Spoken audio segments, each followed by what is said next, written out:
पाई पाई को एक ट्रस्टीशिप के सिद्धांत के आधार पर बचाने की और सही जगह पर उपयोग करने का प्रयास करते हैं।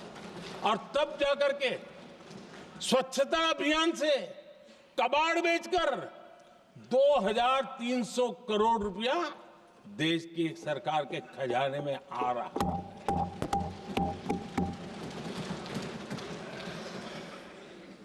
आदरणीय सभापति जी, हमने एक महत्वपूर्ण निर्णय लिया इथेनॉल ब्लेंडिंग का। हम जानते हैं हम एनर्जी इंडिपेंडेंट नहीं है, हमें बाहर से लाना पड़ता है। जब इथेनॉल ब्लेंडिंग किया और हमारे पेट्रोल डीजल की आय कम हुई, उस एक निर्णय से 1 लाख करोड़ रुपए का फर्क पड़ा है। और ये पैसे करीब करीब 1 लाख करोड़ रुपया किसानों की जेब में गया है। आदरणीय सभापति जी, मैं बचत की तो बात कर रहा हूं, लेकिन पहले अखबारों की हेडलाइन हुआ करती थी, इतने लाख के घोटाले, इतने लाख के घोटाले, इतने लाख के घोटाले। 10 साल हो गए, ये घोटाले न कर करके, घोटाले न होने से भी देश के लाखों करोड़ रुपए बचे हैं, जो जनता जनार्दन की सेवा में लगे हैं। आदरणीय सभापति जी, हमने ये जो अलग अलग कदम उठाए, उससे लाखों करोड़ रुपए की बचत हुई, लेकिन उन पैसों का उपयोग हमने शीश महल बनाने के लिए नहीं किया।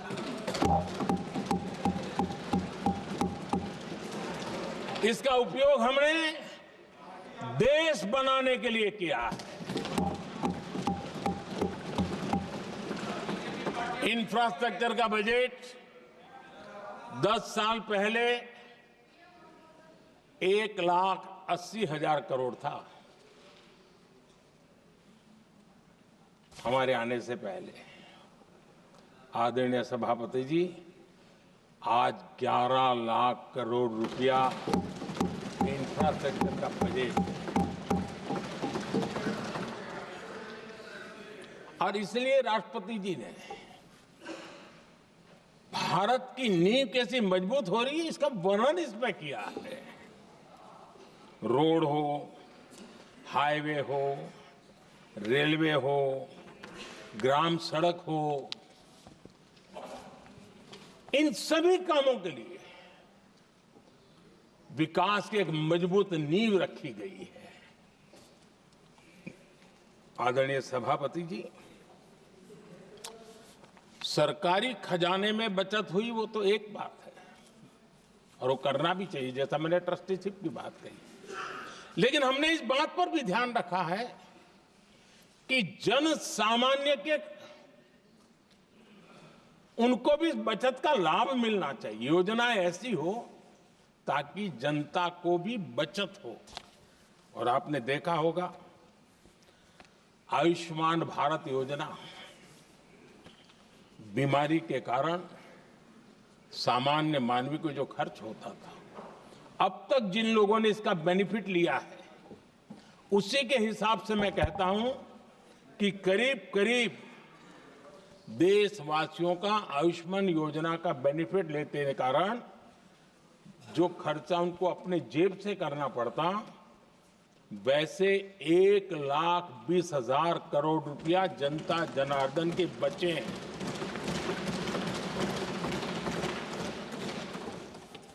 ये आवश्यक है कि अब जैसे जन औषधि केंद्र, आज मध्यम वर्ग के परिवार में 60-70 साल उम्र के परिवार के स्वजन हो तो स्वाभाविक है कोई न कोई बीमारी आ ही जाती है। दवाई का खर्चा भी होता है, दवाएं महंगी भी होती है। हमने जब से जन औषधि केंद्र खोले हैं, जिसमें 80% डिस्काउंट होता है, और उसके कारण जिन परिवारों ने इन जन औषधि केंद्रों से दवाइयां ली हैं, उनके करीब करीब 30,000 करोड़ रुपए दवाई को खर्चा बचा।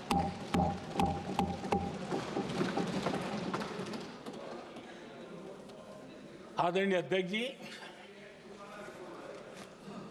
यूनिसेफ का भी अनुमान है, उनका कहना है कि जिसके घर में स्वच्छता और टॉयलेट बना, उन्होंने इसका बड़ा सर्वे किया था, उस परिवार को करीब करीब साल भर में 70,000 रुपए की बचत हुई है।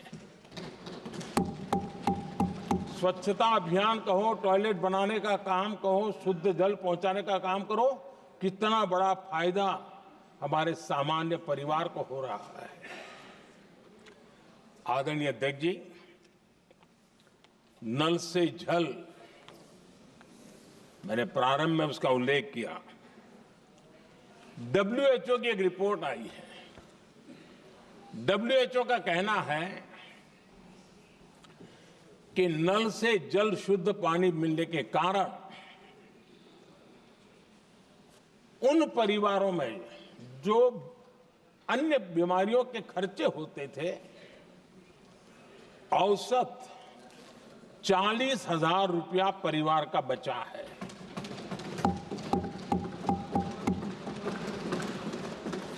मैं ज्यादा गिन नहीं रहा हूं, लेकिन ऐसी अनेक योजना है जिन योजनाओं ने सामान्य मानवीय के खर्च में बचत की है।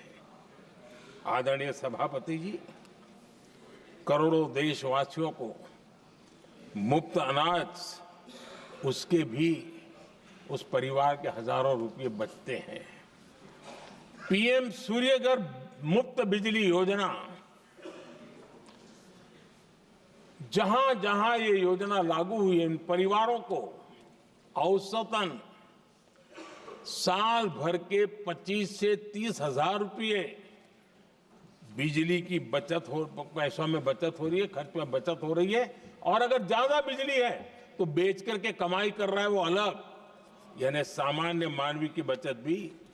हमने LED बल्ब का एक अभियान चलाया था। आपको मालूम है कि हमारे आने से पहले LED बल्ब 400 रुपए में बिकते थे। हमने इतना अभियान चलाया, उसकी कीमत 40 रुपए हो गई। और LED बल्ब के कारण बिजली की भी बचत हुई और उजाला भी ज्यादा मिला, और उसमें देशवासियों के करीब 20,000 करोड़ रुपए बचे हैं।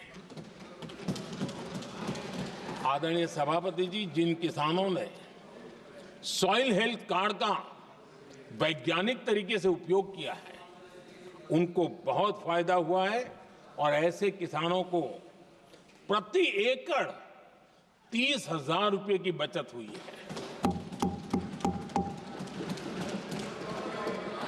आदरणीय अध्यक्ष जी, बीते 10 साल में इनकम टैक्स को कम करके भी हमने मिडिल क्लास की बचत को बढ़ाने का काम किया है। आदरणीय अध्यक्ष जी, 2014 के पहले ऐसे बम गोले फेंके गए, बंदूक की ऐसी गोलियां चलाई गई कि देशवासियों का जीवन छलनी कर दिया गया था। हमने धीरे धीरे उन घावों को भरते भरते आगे बढ़े। 2 लाख करोड़ रुपया, 2 लाख रुपया 2013-14 में 2 लाख रुपये, सिर्फ 2 लाख रुपये, उस पर इनकम टैक्स माफी थी। और आज 12 लाख रुपये संपूर्ण रूप से इनकम टैक्स से मुक्ति, और हमने बीच के कालखंड में भी 14 में भी, 17 में भी, 19 में भी, 23 में भी हम लगातार ये करते आए, घाव भरते गए, और आज बैंडेज बाकी था वो भी कर लिया। स्टैंडर्ड डिडक्शन, उसके अगर 75,000 जोड़ दें तो 1 अप्रैल के बाद देश में जो सैलरीड क्लास हैं उनके 13.25 लाख रुपए पर तक कोई इनकम टैक्स नहीं देना पड़ेगा।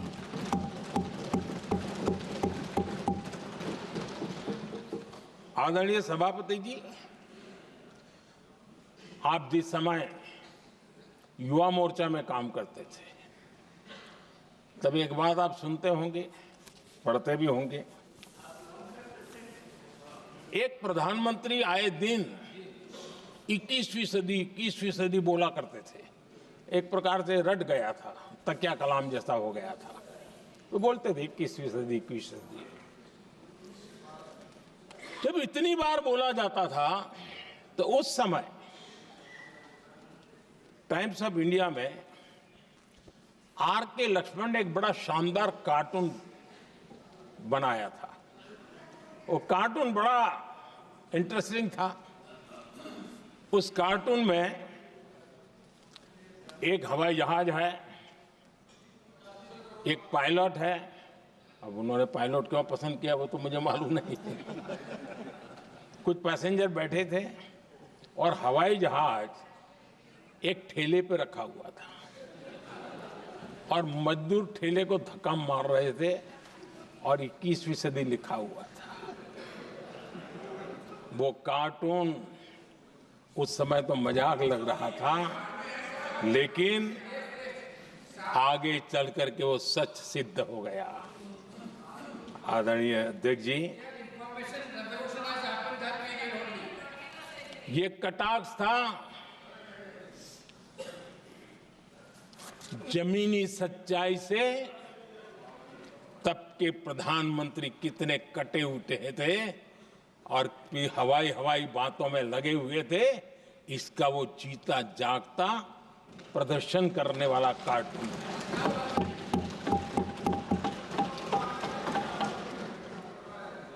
आदरणीय अध्यक्ष जी, जिन्होंने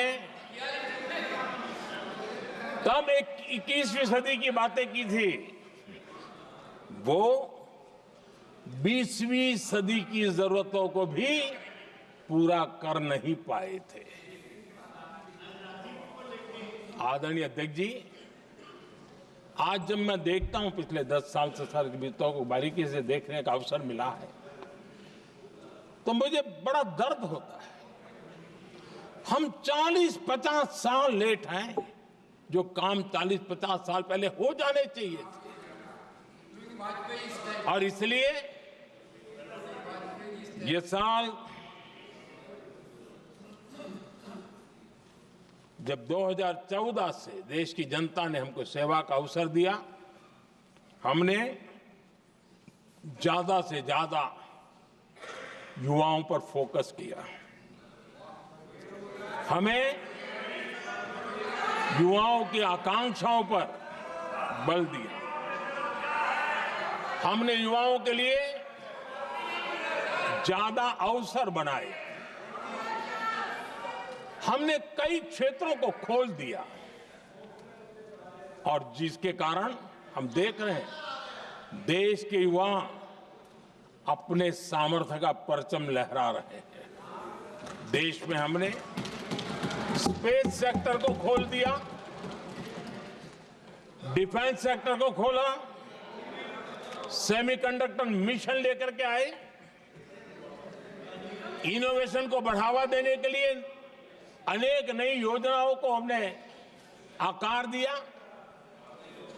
स्टार्टअप इंडिया इकोसिस्टम पूरा डेवलप किया और इस बजट में भी आदरणीय अध्यक्ष जी, एक बहुत महत्वपूर्ण निर्णय हुआ है। 12 लाख की आय पर इनकम टैक्स की माफी, ये समाचार इतना बड़ा बन गया कि बहुत सी महत्वपूर्ण चीजों पर अभी भी कुछ लोगों का ध्यान नहीं गया है।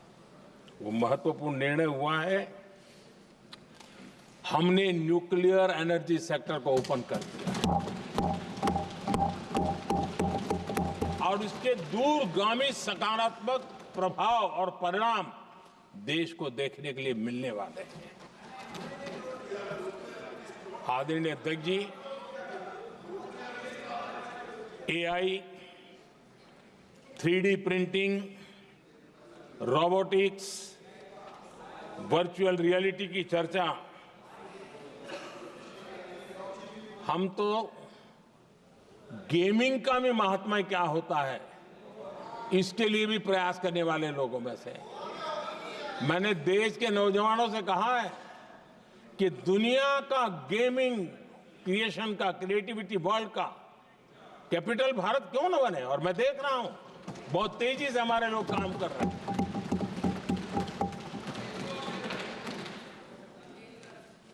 कुछ लोगों को अब जब एआई की बात होती है, कुछ लोगों को अब ये शब्द फैशन में है तो बोला जाता है, लेकिन मेरे लिए सिंगल एआई नहीं है, डबल एआई। भारत की डबल ताकत है। एक एआई आर्टिफिशियल इंटेलिजेंस, दूसरा एआई एस्पिरेशनल इंडिया।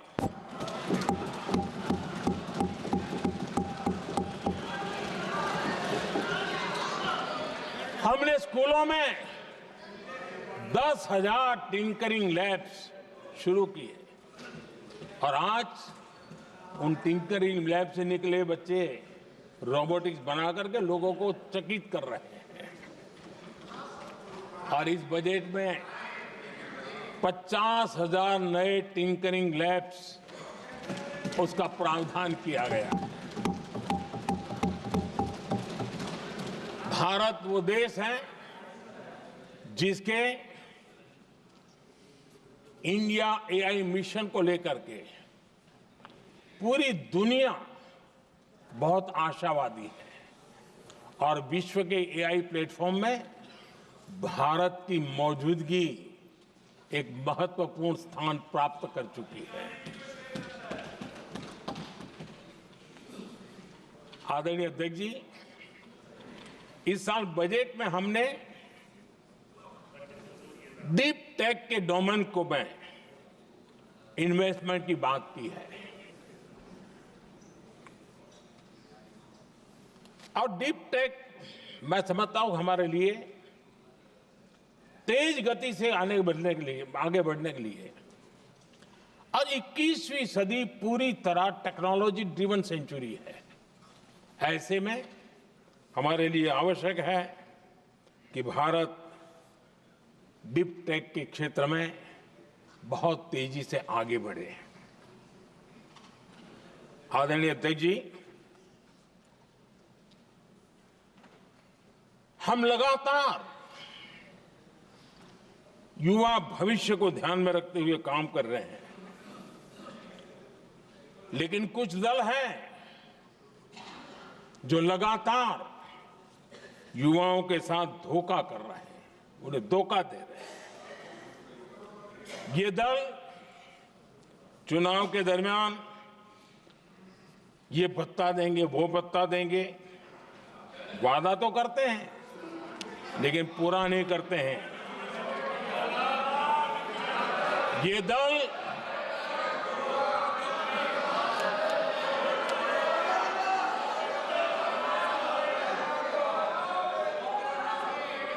प्लीज माननीय सदस्य गरिमा प्रतिष्ठा बनाए रखें।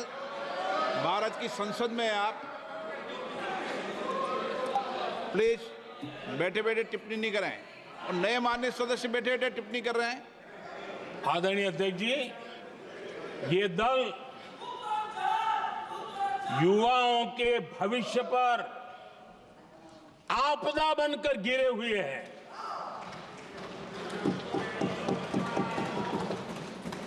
आदरणीय अध्यक्ष जी, हम कैसे काम करते हैं ये हरियाणा में अभी अभी देश ने देखा है। बिना खर्ची, बिना पर्ची नौकरी देने का वादा किया था। सरकार बनते ही नौकरी मिल गई नौजवानों को। हम जो कहते हैं उसी का परिणाम है। आदरणीय अध्यक्ष जी, हरियाणा में तीसरी बार भव्य विजय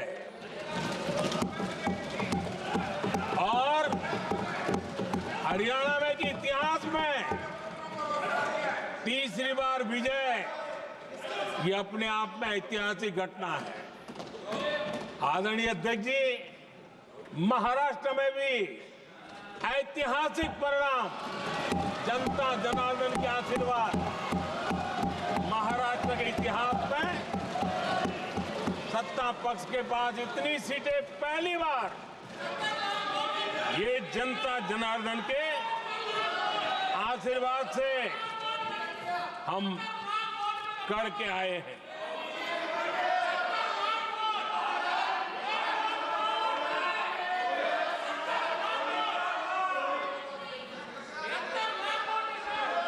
कुछ समझते हैं आदरणीय चीजों को? अध्यक्ष जी, कल जवाब दिया था ना आपको। चलिए। आदरणीय राष्ट्रपति जी ने अपने अभिभाषण में हमारे संविधान के 75 वर्ष होने पर भी विस्तार से चर्चा की है। आदरणीय अध्यक्ष जी, संविधान में जो धाराएं हैं उसके साथ साथ संविधान का एक स्पिरिट भी है और संविधान को मजबूती देने के लिए संविधान की भावना को जीना पड़ता है। और मैं आज उदाहरणों के साथ बताना चाहता हूं। हम वो लोग हैं जो संविधान को जीते हैं।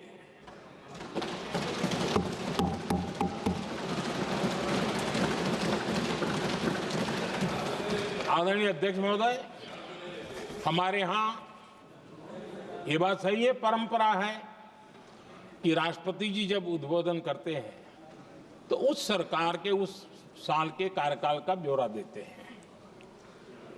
उसी प्रकार से राज्यों में गवर्नर का जो उद्बोधन होता है सदन में, वो उस राज्य के कार्यकलापों का ब्यौरा देते हैं। संविधान और लोकतंत्र का स्पिरिट क्या होता है? जब गुजरात के 50 वर्ष हुए, गोल्डन जुबली ईयर मना रहे थे और सद्भाग्य से मुझे उस समय मुख्यमंत्री के रूप में सेवारत था मैं, तो हमने एक महत्वपूर्ण निर्णय किया।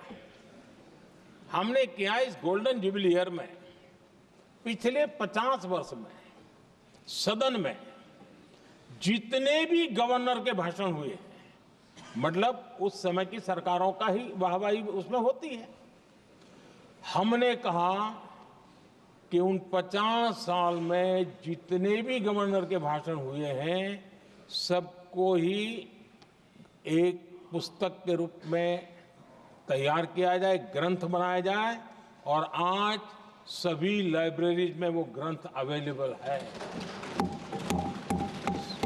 मैं तो बीजेपी वाला था, गुजरात में तो ज्यादातर कांग्रेस की सरकारें रही थी, उन सरकारों के गवर्नर के भाषण थे, लेकिन उसको भी प्रसिद्ध कराने का काम भाजपा से बना एक मुख्यमंत्री कर रहा था। क्यों? हम संविधान को जीना जानते हैं, हम संविधान को समर्पित हैं, हम संविधान के स्पिरिट को समझते हैं। आदरणीय अध्यक्ष जी, आप जानते हैं 2014 में जब हम आए तब मान्य विपक्ष नहीं था, रिकॉग्नाइज्ड अपोजिशन पार्टी नहीं थी, उतने अंक भी लेकर के कोई नहीं आए थे। भारत के अनेक कानून ऐसे थे कि हमें पूरी स्वतंत्रता थी उस कानून के हिसाब से काम करने की। अनेक कमेटियां ऐसी थी जिसमें लिखा था लीडर्स ऑफ अपोजिशन उसमें आएंगे, लेकिन अपोजिशन था ही नहीं, रिकॉग्नाइज्ड अपोजिशन नहीं था। ये हमारा संविधान जीने का स्वभाव था, ये हमारा संविधान का स्पिरिट था, ये हमारी लोकतंत्र की मर्यादाओं का पालन करने का इरादा था। हमने तय किया कि भले मान्य विपक्ष नहीं होगा, रिकॉग्नाइज्ड अपोजिशन नहीं होगा, लेकिन जो सबसे बड़े दल का सब नेता है उसको मीटिंगों में बुलाएंगे। ये लोकतंत्र का स्पिरिट होता है, तब होता है।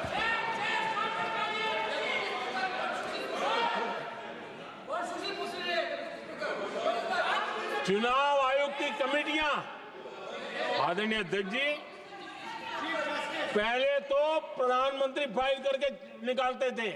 ये हम हैं जिसने अपोजिशन के लीडर को भी उस कमेटी में बिठाया है।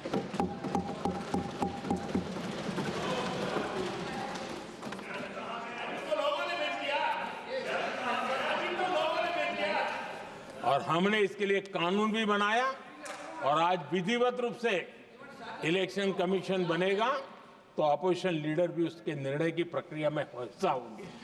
ये काम हम करते हैं और ये मैंने पहले ही कहा, हम इसलिए करते हैं कि हम संविधान को जीते हैं। आदरणीय अध्यक्ष जी, दिल्ली में आपको कई स्थान ऐसे मिलेंगे जहां कुछ परिवारों ने अपने म्यूजियम बना करके रखे हुए हैं।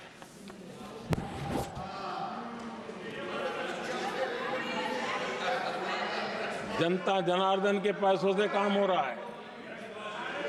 लोकतंत्र का स्पिरिट क्या होता है, संविधान को जीना किसको कहते हैं। हमने पीएम म्यूजियम बनाया और देश के पहले से लेकर के मेरे पूर्व तक के सभी प्रधानमंत्रियों के जीवन को और उनके कार्य को उस पीएम म्यूजियम बनाया गया है। और मैं तो चाहूंगा कि पीएम म्यूजियम में जो जो महापुरुष हैं उनके परिवारजनों ने समय निकाल करके उस म्यूजियम को देखना चाहिए और उसमें कुछ जोड़ने के लगता है तो सरकार का ध्यान आकर्षित करना चाहिए ताकि वो म्यूजियम समृद्ध हो और देश के बालकों को प्रेरणा। ये होता है संविधान की भावना। अपने लिए तो सब करते हैं, खुद के लिए जीने वालों की जमात बहुत छोटी नहीं है। संविधान के लिए जीने वाले यहां बैठे हैं।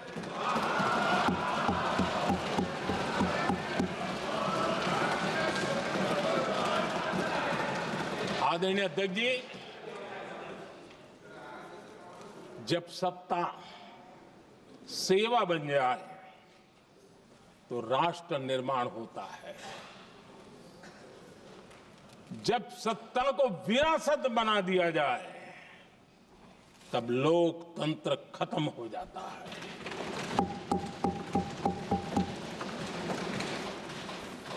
आदरणीय अध्यक्ष जी, हम संविधान की भावना को लेकर के चलते हैं। हम जहर की राजनीति नहीं करते हैं।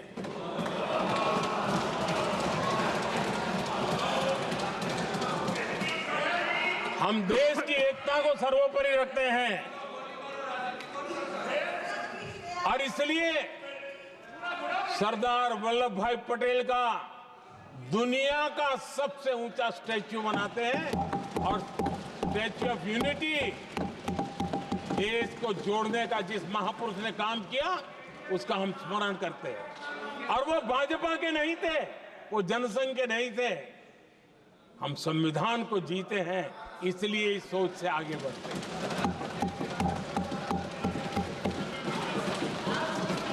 आदरणीय अध्यक्ष जी, ये देश का दुर्भाग्य है कि आजकल कुछ लोग अर्बन नक्सल की भाषा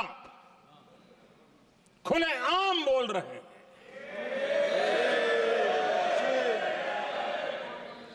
और अर्बन नक्सल जिन बातों को बोलते हैं,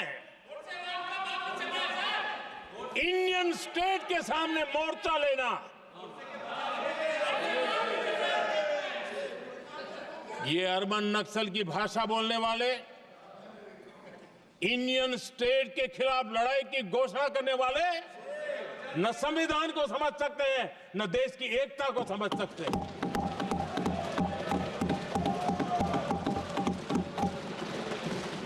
आदरणीय अध्यक्ष जी, 7 दशक तक जम्मू एंड कश्मीर और लद्दाख उसे संविधान के अधिकारों से वंचित रखा गया।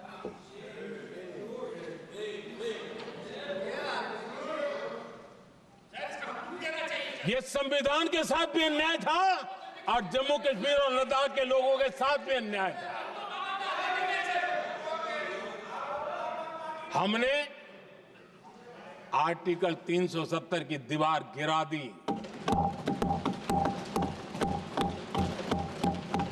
अब जम्मू कश्मीर और लद्दाख के उन राज्यों को, देशवासियों को जो अधिकार हैं, वो अधिकार उनको मिल रहे हैं। और संविधान का महात्म्य हम जानते हैं, संविधान की भावना को जीते हैं, इसलिए ऐसे मजबूत निर्णय भी हम करते हैं। आदरणीय अध्यक्ष जी, हमारा संविधान हमें भेदभाव करने का अधिकार नहीं देता है। जो लोग संविधान को जेब में लेकर के जीते हैं, उनको पता नहीं है कि आपने मुस्लिम महिलाओं को कैसी मुसीबतों में जीने के लिए मजबूर कर दिया था। हमने ट्रिपल तलाक का खात्मा कर करके संविधान की भावना के अनुरूप मुस्लिम बेटियों को हक देने का काम किया है, समानता का अधिकार दिया है।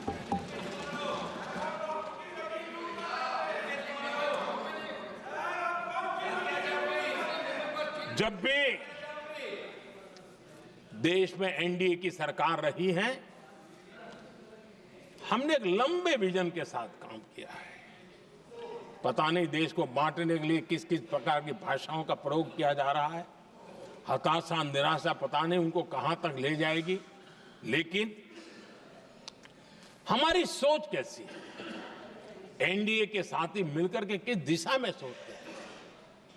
हमारे लिए जो पीछे है, जो आखिरी है, और महात्मा गांधी जी ने जो कहा था, उसकी तरफ हमारा ध्यान ज्यादा है। और उसी का परिणाम है कि अगर हम मंत्रालयों की रचना करते हैं, तो भी मंत्रालय कौन सा बनाते हैं? पूर्वोत्तर के लिए अलग मंत्रालय बनाते हैं।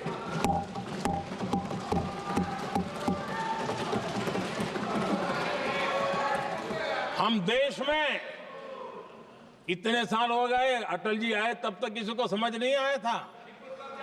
भाषण तो देते रहते हैं, आदिवासियों के लिए अलग मंत्रालय एनडीए ने बनाया। आदरणीय अध्यक्ष जी, हमारे दक्षिण के राज्य समुद्री तट से जुड़े हैं, हमारे पूर्व के कई राज्य समुद्री तट से जुड़े हैं। वहां के समाज में फिशरीज का काम और फिशरमैन की संख्या बहुत बड़ी तादाद में है, उनका भी ख्याल रखना चाहिए। और जमीन के भीतर के छोटे पानी के जो इलाके रहते हैं, वहां भी फिशरमैन के रूप में काम करने वाले समाज के आखिरी तबके के लोग हैं। ये हमारी सरकार है जिन्हें फिशरीज के लिए अलग मंत्रालय बनाया।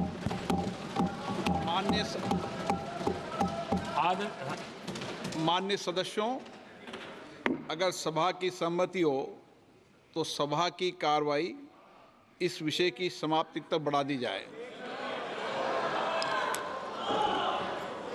माननीय प्रधानमंत्री जी। आदरणीय अध्यक्ष जी, समाज के दबे कुचले वंचित लोग, इनके अंदर एक सामर्थ्य होता है।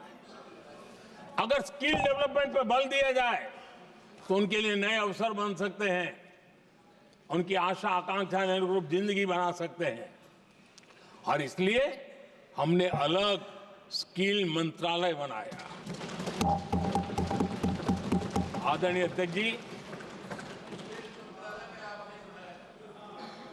देश में लोकतंत्र का पहला धर्म होता है कि हम सत्ता को सामान्य से सामान्य नागरिक तक उसका अवसर मिले। और इस बात को ध्यान में रखते हुए भारत के कोऑपरेटिव सेक्टर को और समृद्ध बनाने के लिए और तंदुरुस्त बनाने के लिए देश के करोड़ों लोगों को जोड़ने का उसमें अवसर है। अनेक क्षेत्रों में कोऑपरेटिव मूवमेंट को बढ़ाया जा सकता है और उसको ध्यान में रखते हुए हमने अलग कोऑपरेटिव मंत्रालय बनाया। विजन क्या होता है ये यहां पता चलता है। आदरणीय अध्यक्ष जी, जाति की बातें करना कुछ लोगों के लिए फैशन बन गई है। पिछले 30 साल से सदन में आने वाले ओबीसी समाज के सांसद दलों के भेदभाव से ऊपर उठ करके एक होकर के 30-35 साल से मांग कर रहे थे कि ओबीसी कमीशन को संवैधानिक दर्जा दिया जाए। जिन लोगों को आज जातिवाद में मलाई दिखती है, उनको उस समय ओबीसी समाज की याद नहीं आई। ये हम हैं जिन्होंने ओबीसी समाज को संवैधानिक दर्जा दिया। पिछड़ा वर्ग आयोग आज संवैधानिक व्यवस्था में जो है। आदरणीय अध्यक्ष जी, हर सेक्टर में एससी, एसटी, ओबीसी को ज्यादा से ज्यादा अवसर मिले, उस दिशा में हमने बहुत मजबूती के साथ काम किया है। मैं आज इस सदन के माध्यम से देशवासियों को उनके सामने एक अहम सवाल रखना चाहता हूं। और अध्यक्ष महोदय, जरूर देशवासी मेरे इस सवाल पर चिंतन भी करेंगे और चौराहे पर चर्चा भी करेंगे। कोई मुझे बताएं, क्या एक ही समय में संसद में एससी वर्ग के एक ही परिवार के 3 सांसद कभी हुए हैं क्या? एससी वर्ग के एक ही परिवार के 3 सांसद कभी भी हुए क्या?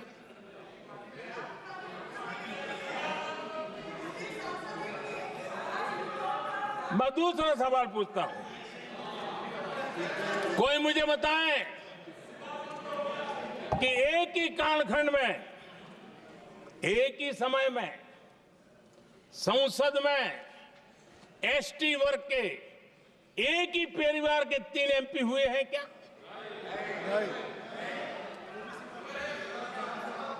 आदरणीय अध्यक्ष जी, कुछ लोगों की वाणी और व्यवहार में कितना फर्क होता है, मेरे एक सवाल के जवाब में मिला।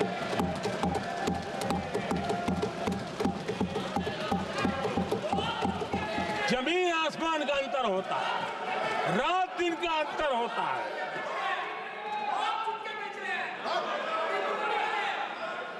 आदरणीय अध्यक्ष जी, हम एससी एसटी समाज को कैसे सशक्त कर रहे हैं? आदरणीय अध्यक्ष जी, समाज में तनाव पैदा किए बिना एकता की भावना को बरकरार रखते हुए समाज के वंचितों का कल्याण कैसे किया जाता है, इसका मैं एक उदाहरण देता हूं।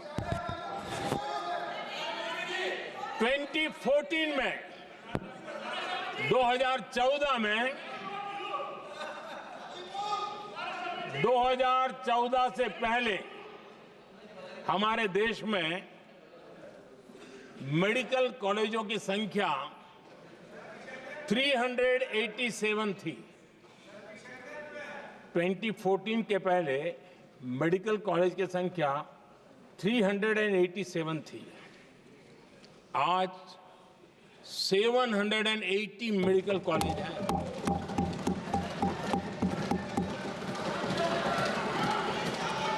अब मेडिकल कॉलेज बड़े हैं तो सीटें भी बड़ी हैं।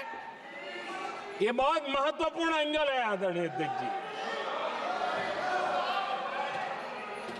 और इसलिए कॉलेजें बड़ी हैं, सीटें भी बड़ी हैं।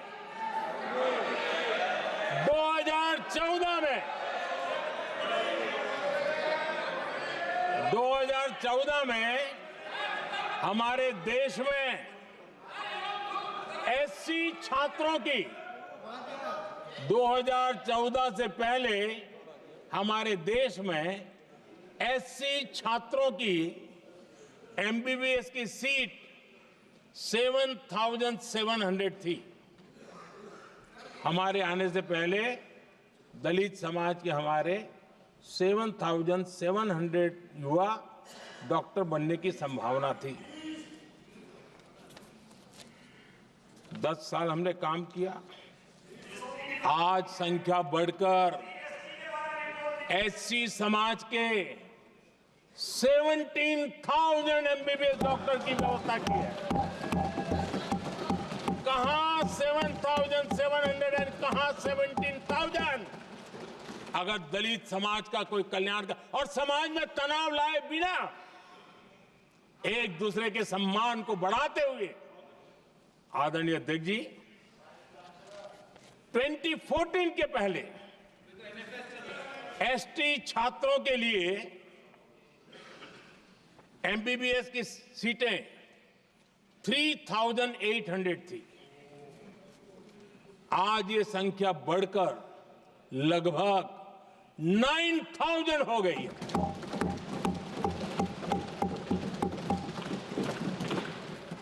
(2014) के पहले ओबीसी के छात्रों के लिए एमबीबीएस में 14,000 से भी कम, 14,000 से भी कम सीटें थी। आज इनकी संख्या लगभग 32,000 हो गई है। ओबीसी समाज के 32,000 एमबीबीएस डॉक्टर बनेंगे। आदरणीय अध्यक्ष महोदय, पिछले 10 साल में हर सप्ताह एक नई यूनिवर्सिटी बनी है।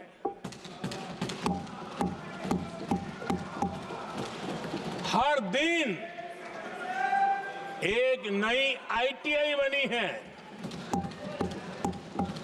हर 2 दिन में एक नया कॉलेज खुला है। सोचिए, एससी, एसटी, ओबीसी हमारे युवा युवतियों के लिए कितनी वृद्धि हुई है, इसका आप अंदाज लगा सकते हैं। आदरणीय अध्यक्ष जी,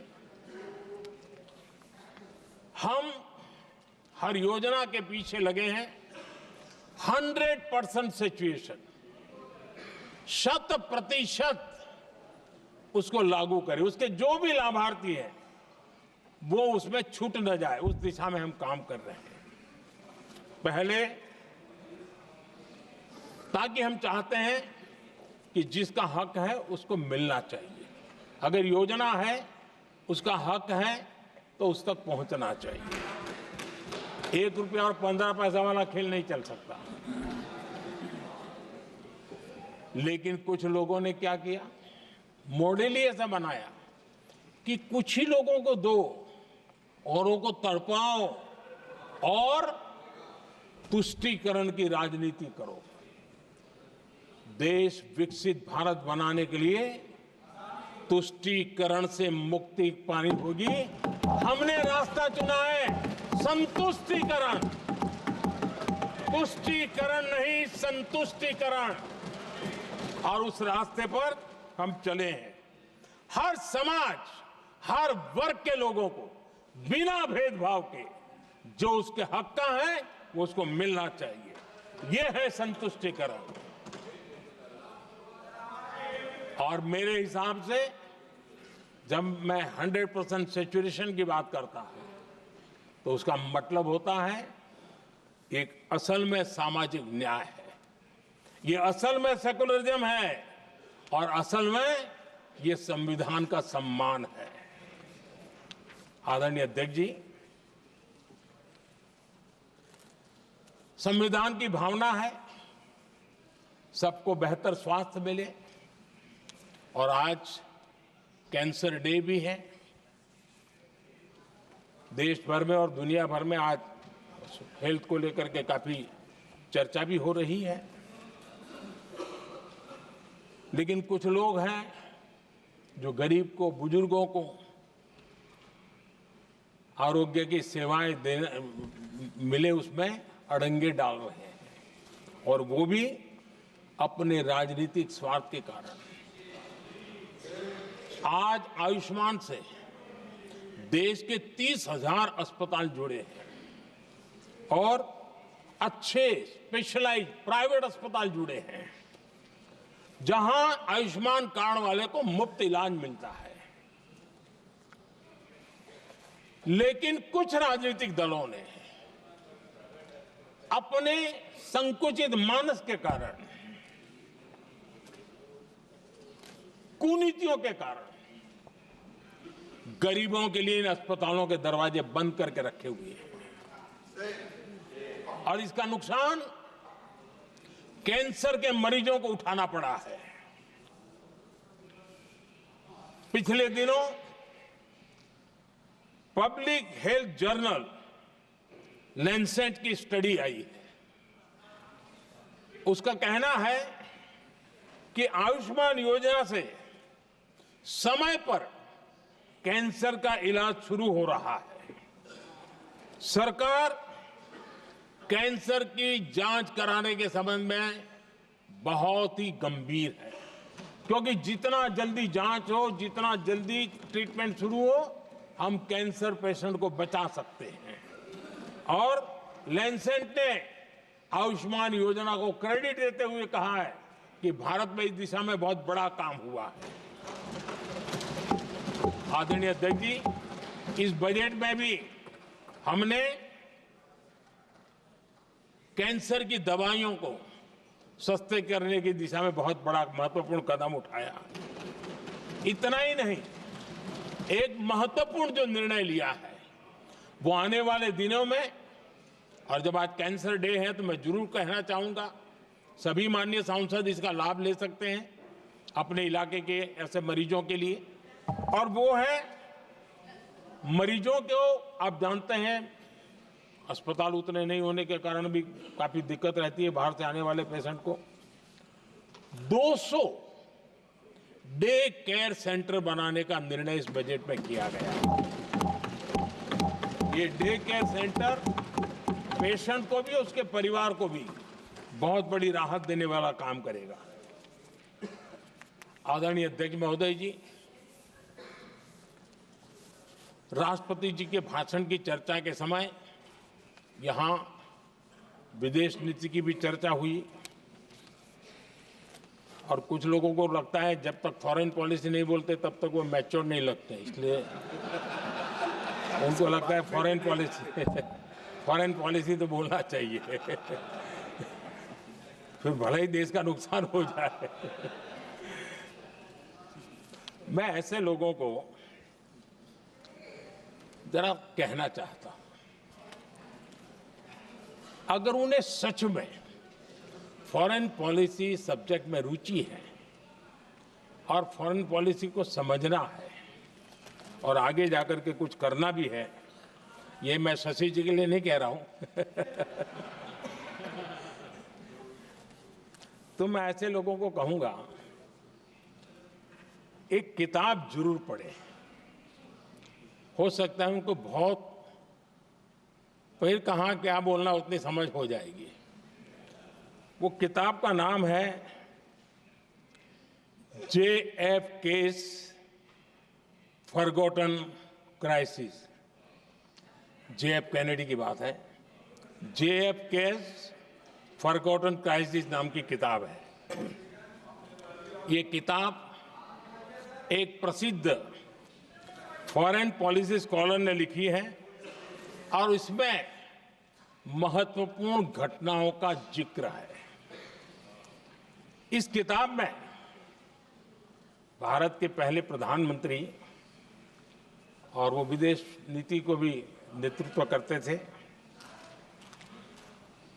इस किताब में पंडित नेहरू और अमेरिका के तब के राष्ट्रपति जॉन एफ कैनेडी के बीच हुई चर्चाओं और निर्णयों का भी विस्तार से वर्णन है।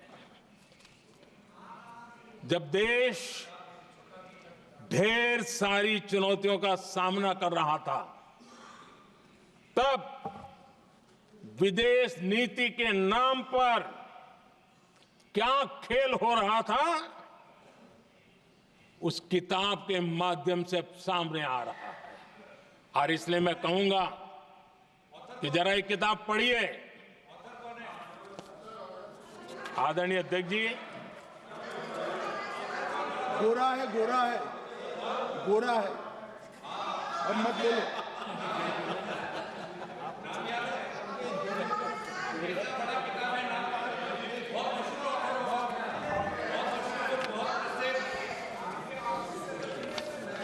आदरणीय अध्यक्ष जी, राष्ट्रपति जी के अभिभाषण के बाद एक महिला राष्ट्रपति जी एक गरीब परिवार की बेटी, उनका सम्मान न कर सके, आपकी मर्जी, लेकिन क्या क्या कहकर उनको अपमानित किया जा रहा है।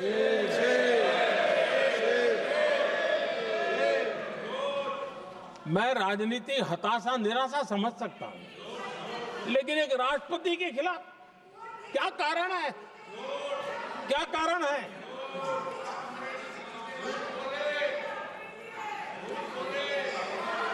आदरणीय अध्यक्ष जी, आज भारत इस प्रकार की विकृत मानसिकता को छोड़ करके, उस सोच को छोड़ करके, विमेन लेड डेवलपमेंट के मंत्र को लेकर के आगे बढ़ रहा है। अगर आधी आबादी उसको अगर पूरा अवसर मिले तो भारत 2 गुनी रफ्तार से आगे बढ़ सकता है, और ये मेरा विश्वास है। 25 साल से इस क्षेत्र में काम करने के बाद मेरा विश्वास और दृढ़ हुआ है। आदरणीय अध्यक्ष जी, पिछले 10 साल में सेल्फ हेल्प ग्रुप्स अब तक 10 करोड़ नई महिलाएं एसएचजी में जुड़ी है, और ये महिलाएं वंचित परिवारों से, ग्रामीण बैकग्राउंड से, समाज के अंतिम पायदान पर बैठी इन महिलाओं का सामर्थ्य बढ़ा, उनका सामाजिक स्तर भी ऊपर उठा,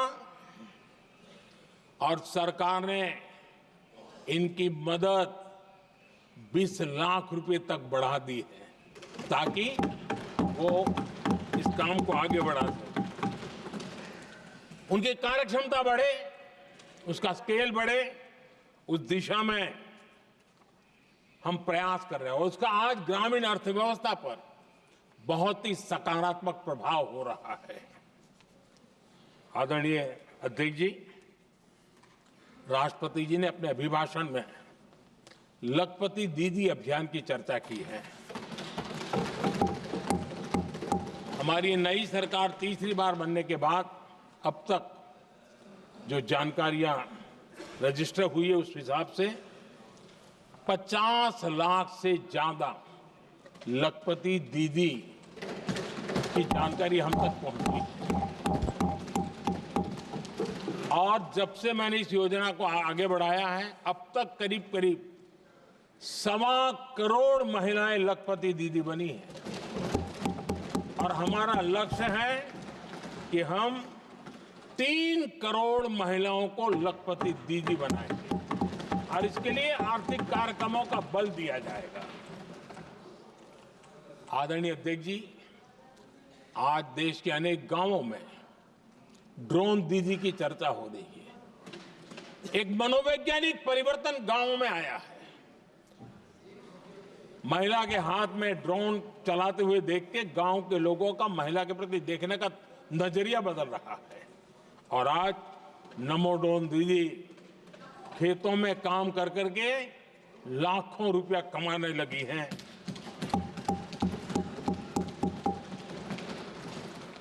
मुद्रा योजना भी नारी शक्ति के लिए उसके सशक्तिकरण की बहुत बड़ी भूमिका अदा कर रहा है। करोड़ों महिलाएं पहली बार मुद्रा योजना लेकर के उद्योग के अंदर अपने कदम रखे हैं और उद्योगपति की भूमिका में आई है। आदरणीय अध्यक्ष जी, 4 करोड़ परिवारों को जो घर दिए उसमें से करीब करीब 75% मकान ऐसे हैं जिसके मालिकाना हक महिलाओं को मिला है।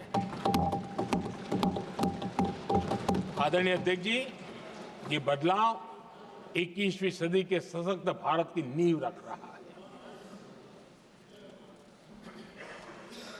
आदरणीय अध्यक्ष जी, विकसित भारत का लक्ष्य ग्रामीण अर्थव्यवस्था उसको सशक्त बिना किए बिना हम विकसित भारत का निर्माण नहीं कर सकते। और इसलिए रूरल इकोनॉमी के हर क्षेत्र को हमने स्पर्श करने का प्रयास किया है। और हम जानते हैं रूरल इकोनॉमी में खेती किसानी का बहुत महत्व रहता है। विकसित भारत के 4 स्तंभों में हमारा किसान एक मजबूत स्तंभ है। बीते दशक में खेती रेट में 10 गुना वृद्धि की गई है। 10 टाइम 2014 के बाद की बात मैं बताता हूं और ये बहुत बड़ा जंप है। आदरणीय अध्यक्ष जी, आज जो लोग यहां किसान की बातें करते हैं, 2014 से पहले यूरिया मांगने पर लाठी पड़ती थी।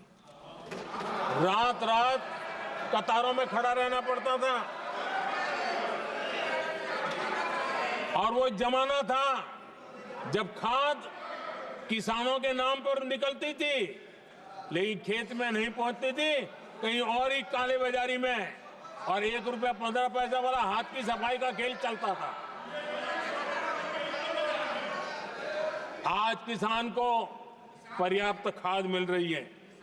कोविड का महासंकट आया, सारी सप्लाई चेन डिस्टर्ब हो गई, दुनिया में अनाप शनाप दाम बढ़ गए और परिणाम ये हुआ कि क्योंकि हम यूरिया पर डिपेंडेंट हैं, हमें बाहर से लाना पड़ता है।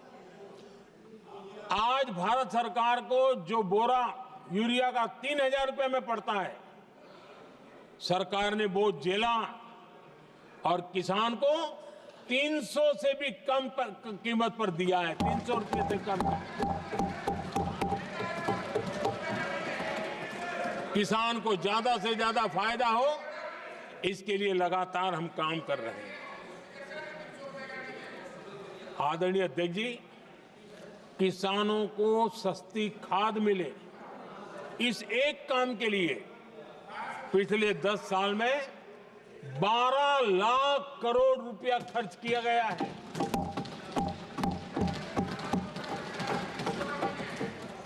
पीएम किसान सम्मान निधि उसे करीब 3.5 लाख करोड़ रुपए डायरेक्ट किसान के खाते में पहुंचे हैं। हमने रिकॉर्ड एमएसपी भी बढ़ाया और पहले की तुलना में बीते दशक में 3 गुना अधिक हमने खरीदी की है।